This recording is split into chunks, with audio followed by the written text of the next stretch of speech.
Pagbasa mula sa aklat ng mga bilang. Noong mga araw na iyon, nainip ang mga tao sa pasikot-sikot na paglalakbay. Nagreklamo sila kay Moises, "Inialis mo ba kami sa Ehipto para patayin sa ilang na ito? Wala kaming makain ni mainom. Sawa na kami sa walang kwentang pagkain ito." Dahil dito, sila'y pinadalhan ng Panginoon ng makamandag na ahas at sino mang matuka nito ay namamatay. Kaya't lumapit sila kay Moises. Sinabi nila, "Nagkasala kami sa Panginoon at sa iyo. Idalangin mo sa kanyang paalisin ang mga ahas na ito." Dumalangin nga si Moises at ganito ang sagot sa kanya ng Panginoon, "Gumawa ka ng isang ahas na tanso, ilagay mo iyon sa dulo ng isang tikin at sino mang matuklaw ng ahas na tumingin doon ay hindi mamamatay." Gayon nga ang ginawa ni Moises. Simula noon, lahat ng natuklaw ng ahas ngunit tumingin sa ahas na tanso ay hindi namamatay. Ang salita ng Diyos. Salamat sa Diyos. Hindi nila malilimot ang dakilang gawa ng Diyos. Kaya ngayon ay makinig sa turo ko, mga anak, iyong dinggit o linigin salita kong binibigkas. Itong aking sasabihin ay bagay na talinhaga, nangyari pa noong una kaya ito'y mahiwaga. Hindi nila malilimot ang dakilang gawa ng Diyos.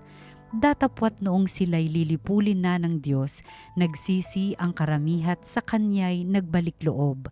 Noon nila nagunitang ang sanggalang nila'y ang Diyos, ang kataas-taasang Diyos ay kanilang manunubos.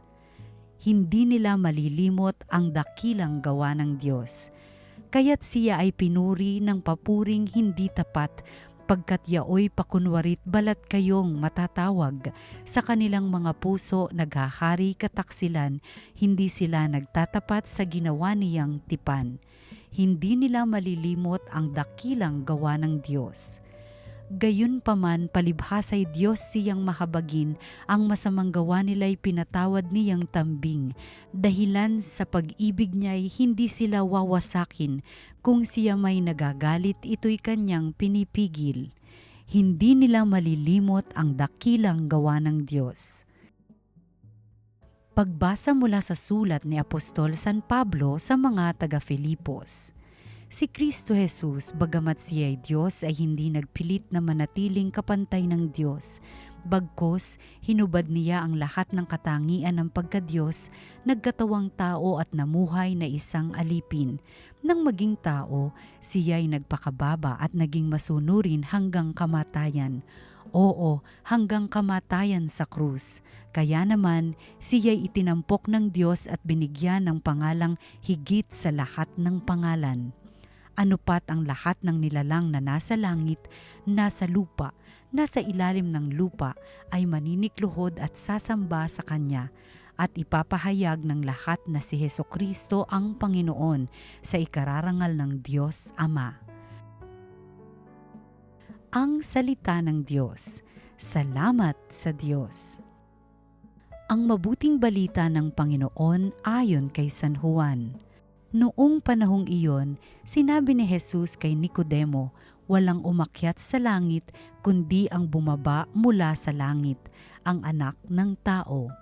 At kung paanong itinaas ni Moises ang ahas doon sa ilang, gayon din naman, kailangang itaas ang anak ng tao upang ang sino mang sumasampalataya sa kanya ay magkaroon ng buhay na walang hanggan.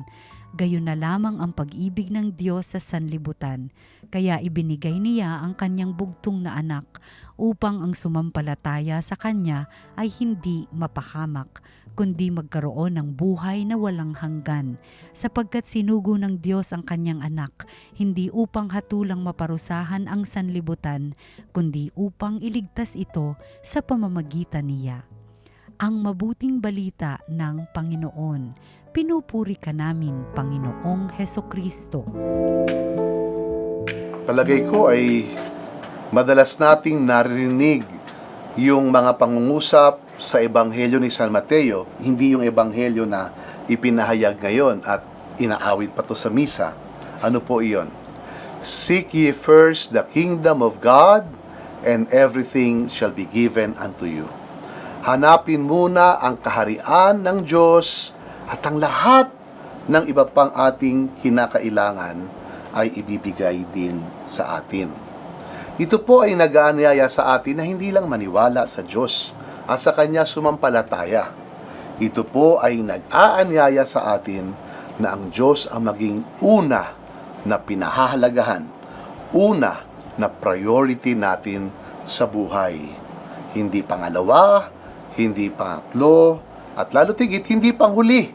Yung bang lalapit na lamang tayo sa Panginoon dahil lahat ng ating nilapitan at lahat ng ating inasahan ay walang nagawa upang tugunan ang ating pangangailangan. Ang Diyos ang una. Dapat. Sa ating unang pagbasa mula po sa unang aklat ni Propeta Samuel, ang propeta ay nalulungkot sapagkat dumating ang mga Israelita sa isang pagkakataon na humihingi sila ng hari. Humihingi sila ng hari na mamumuno sa kanila bilang isang kaharian, kaysa sa manatili sa nakasanayan na walang hari, ngunit nagpapasakop sa kapangyarihan ng Diyos. Ito'y sadyang nakalulungkot sapagkat hindi man natin hinuhusgahan kung ang hari ay mabuti o masama. Sabihin natin ang hari ay mabuti at banal na totoo.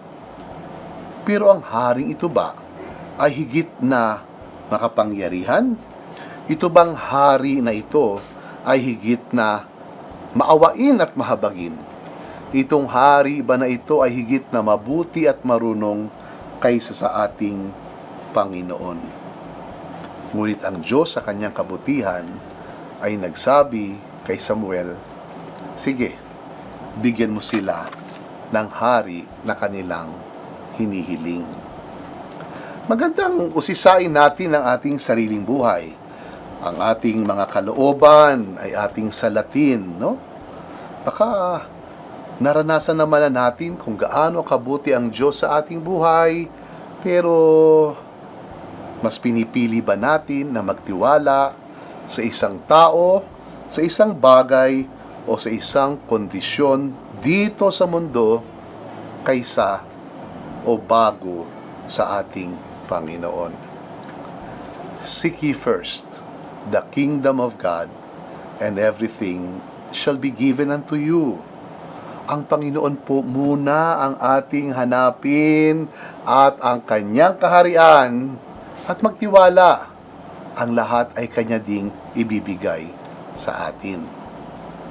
Sa ating ebanghelyo, mukhang mas maganda ang kwento sapagkat kitang-kita ang pinagtitiwalaan ng mga tao ay ang ating Panginoong Jesucristo. Di nga ba't yung makakaibigan talagang umakyat pa ng bundok, umakyat pa ng bubong at ibinaba, inihugos pababa kanilang kaibigan na paralitiko. Dahil sa dami ng mga tao na nagsisiksikan sa loob ng bahay, hindi na makadaan sa pintuan upang mailapit ang may sakit sa Panginoong Hesus. Kitang-kita, kay Jesus sila nagtitiwala. Kay Jesus sila lumalapit upang pagalingin ang karamdaman ng may sakit. Ngunit, pansinin natin, at dito nabulabog ang mga lider ng relihiyon sapagkat sa halip na pagalingin agad ng Panginoong Hesus ang may sakit, pinatawad niya muna ang may sakit sa kanyang kasalanan. Kaya sabi ng mga lider ng relihiyon, ano karapatan ng taong ito na magpatawad ng kasalanan? Pero wag natin yun pag-usapan. Ang ating nais na pagnilayan dito, ano ang itinuturo ni Jesus na dapat nating higit o unang pinapahalagahan sa buhay. Maganda po na sa Kanya natin idinudulog ang karamdaman ng ating katawan, pero sa Kanyang pagtugon na pagalingin muna o patawarin muna ang kasalanan, Kanyang itinuturo. Bago ang pangailangan ng katawan, ang una dapat nating pahalagahan ang ating pakikipag-ugnayan sa Kanya, sa Panginoon. Uli, ang kaharian ng Diyos, ang ating relasyon sa Panginoon, ang una. bago ang ating mga iba pang pangangailangan sa buhay. Tunay po, ang lahat ay ating inilalapit sa Panginoon. Ano po yan? Ang ating sakit, ang ating problema sa pamilya, sa mga ugnayan, ang ating kahirapan, ang kaguluhan, ang dami-dami nating pinagdadasal. Pero, naging priority po ba natin bago ang mga ito, na ayusin muna natin ang ating relasyon sa Panginoon sa pamamagitan ng pagsisisi, paghingi ng tawad, pagkukumpisal, at pagbabagong buhay. Seek ye first the kingdom of God. Unahin muna ang kaharian ng Diyos, ang ating relasyon sa Panginoon, bago ang ibang mga bagay. Dahil kapag maayos ang ating relasyon sa Panginoon, ang kanyang kaharian na ating inuuna, ang lahat ng iba pa sa atin ay ibibigay. Salamat sa Diyos kung tayo po sa Kanya nananalig at nagtitiwala, pero sa mga pagbasa sa araw na ito, tayo po inaanayahan na sa pananalig na ito, ang Panginoon ba talaga at ang ating relasyon sa Kanya ang nauuna bago ang iba. At sumayin niyo po minsan pa ang pagpapala ng ating makapangyarihang Diyos, Ama at Anak at Espiritu Santo. Amen.